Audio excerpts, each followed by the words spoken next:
नमस्कार, प्रवास साक्षी news centre पर आप सभी का स्वागत है।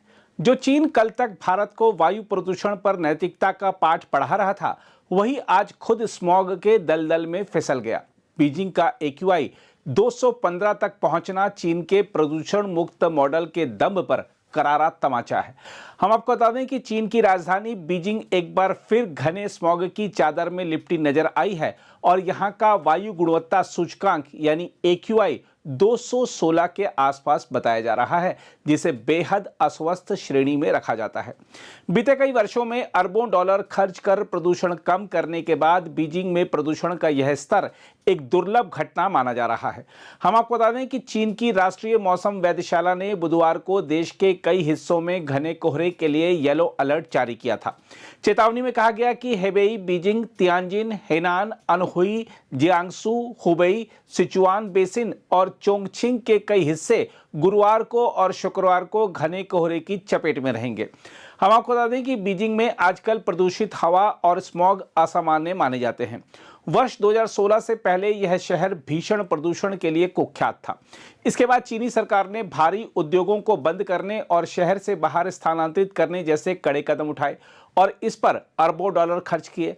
अधिकारियों के अनुसार सर्दियों में कोयले से चलने वाली हीटिंग व्यवस्था को हटाकर प्राकृतिक गैस और बिजली आधारित हीटिंग अपनाने पर $1 अरब से अधिक खर्च किए गए, जिससे प्रदूषण स्तर में उल्लेखनीय कमी आई। इसके अलावा हाल के दिनों में बीजिंग के प्रदूषण नियंत्रण प्रयास चर्चा में रहे, खासकर तब जब नई दिल्ली गंभीर प्रदूषण संकट से जूझ रही है। इसने यह बहस छेड़ दी कि क्या दिल्ली को भी बीजिंग की तरह कठिन और महंगे रास्ते पर चलना चाहिए। दिल्ली स्थित चीनी दूतावास ने बुधवार को सोशल मीडिया मंच X पर पोस्ट कर बताया था कि चीन सरकार ने 3000 से अधिक भारी प्रदूषण फैलाने वाले उद्योगों को बंद या स्थानांतरित किया और प्रमुख सरकारी स्टील कंपनी शौगांग को भी शहर से बाहर किया। विशेषज्ञों का कहना है कि बीजिंग और दिल्ली के प्रदूषण के कारणों में कुछ समानताएं हैं, लेकिन स्रोत, भौगोलिक परिस्थितियां और मौसमी कारण अलग अलग हैं। बीजिंग में प्रदूषण का मुख्य कारण कोयला आधारित बिजली संयंत्र, भारी उद्योग और वाहन थे, जबकि दिल्ली में कृषि अवशेष जलाना, धूल, परिवहन और असंगठित उद्योग बड़ी भूमिका निभाते हैं।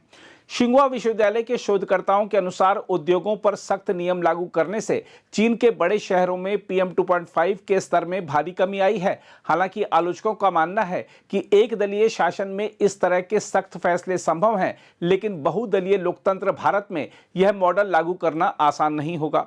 देखा जाए तो चीन वर्षों से यह जताने की कोशिश करता रहा है कि उसने प्रदूषण पर काबू पाने का जादुई फार्मूला खोज लिया है। अरबों डॉलर झोंक दिए गए, हजारों उद्योग बंद किए गए, लोगों को विस्थापित किया गया, लेकिन ताजा स्मॉग यह बता गया कि प्रकृति को आदेश नहीं दिए जा सकते और न ही पर्यावरण को स्थायी रूप से कंट्रोल किया जा सकता है। दिल्ली की दुहाई देकर चीन जिस ऊंचे नैतिक घोड़े पर सवार था, वह अब लड़खड़ा गया है। सच यह है कि बीजिंग की तथाकथित सफलता स्थायी नहीं बल्कि परिस्थिति जन्य थी। मौसम बदला, हवा रुकी और स्मॉग लौट आया। यानी अरबों डॉलर की सफाई भी प्रकृति के एक झटके के आगे बेबस दिखी। दरअसल चीन यह भूल जाता है कि भारत और चीन की परिस्थितियां जमीन आसमान का फर्क रखती हैं। भारत में प्रदूषण सिर्फ सरकारी नीतियों का सवाल नहीं बल्कि आजीविका, खेती, ऊर्जा और सामाजिक संरचना से जुड़ा मसला है।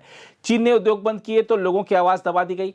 भारत में ऐसा करना ना लोकतांत्रिक है ना व्यवहारिक। सबसे बड़ी विडंबना यह है कि चीन जिस मॉडल को भारत पर थोपना चाहता है, वही मॉडल अब खुद उसके लिए बोझ बनता दिख रहा है। बीजिंग का ताजा स्मॉग इस बात का सबूत है कि प्रदूषण नियंत्रण कोई एकमुश्त परियोजना नहीं बल्कि निरंतर संघर्ष है। यह घटना भारत के लिए चेतावनी भी है और सबक भी।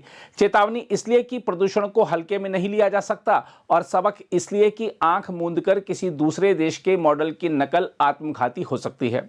बहरहाल चीन का उपदेश अब उसी पर उल्टा पड़ गया है। पर्यावरण के मुद्दे पर नैतिक श्रेष्ठता का दावा करने से पहले शायद उसे खुद आईने में झांकने की जरूरत है, क्योंकि स्मॉग जब लौटता है तो वह ना विचारधारा देखता है ना शासन व्यवस्था, वह सिर्फ हवा को जहरीला बनाता है।